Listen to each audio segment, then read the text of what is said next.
Hi everyone, today I'm going to be talking about a book called The Little Giant of Aberdeen County by Tiffany Baker. And I actually finished this book in July. I literally finished on the 11th hour of July 31st, and by that point I had already uploaded my July reading wrap-up, and I honestly did not anticipate on having finished this book in the month of July, so that's why I didn't include it in that. I was going to do it in my next wrap-up video, but I have so much to say about this book, I thought that it deserved its own video. So first of all, whenever I bought this book, I expected it to be very whimsical, and that was not the case. Once I got into this book, I realized it's just about real people and real life situations. It takes place in Aberdeen County, New York. It's a very rural, small country town, and it's about a woman named Truly. And the beginning of the book is also the end of the book. They're at a funeral, and the center of the book is basically how Truly ended up at that funeral. And the writer actually starts at the point when Truly was born and just briefly goes through her entire life.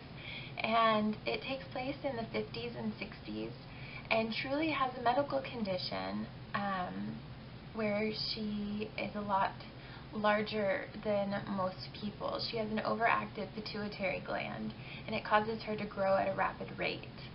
And they never actually say how much she weighs or how tall she is, so it's really left up to your imagination what you think Truly looks like.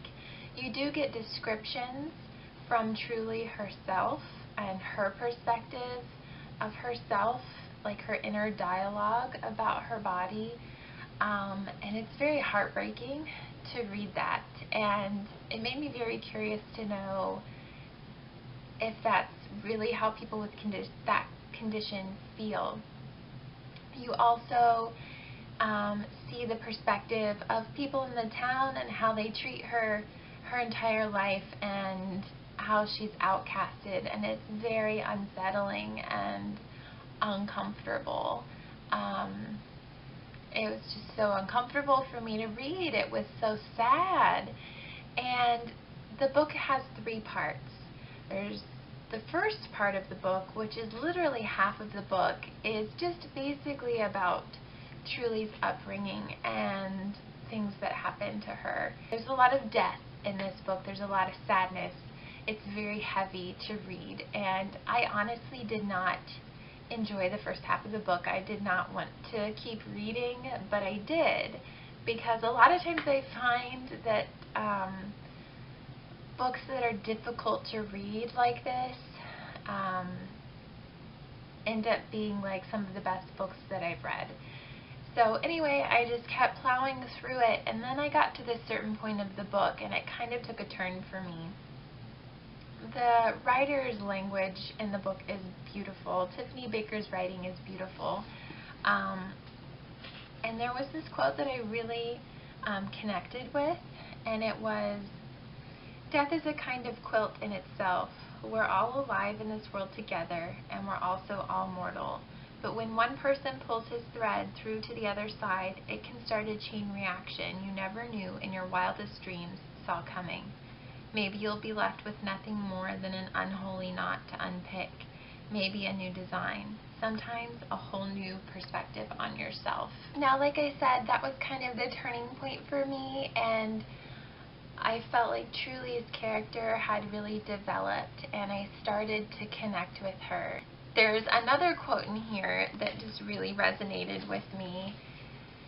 And it says, "In letting ourselves forget about the common threads of our innermost wishes, we erode our foundations and lose the keystone of our souls."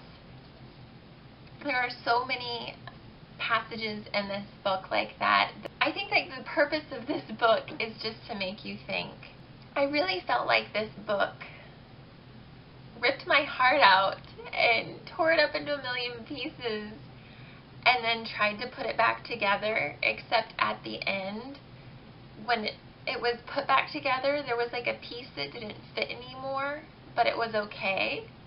that's kind of how I felt about this book. It will make you think. It'll make you feel like your brain has been scrambled, which I honestly think is a good thing. Just the little things throughout the book are beautifully written as well. This is just such a simple thing, but this is how it's written. It was the perfect twilight, the kind that tickles you with the promise of autumn lurking right around the corner. When the crickets are alive and yakking, and the day's heat lingers in the flowers and trees, scenting the air. I mean, whenever I read that, I was like, I know what she's talking about. I've experienced that. And this entire book is like that. It's just so beautifully written, and if you can handle it, you should read it. I really enjoyed it.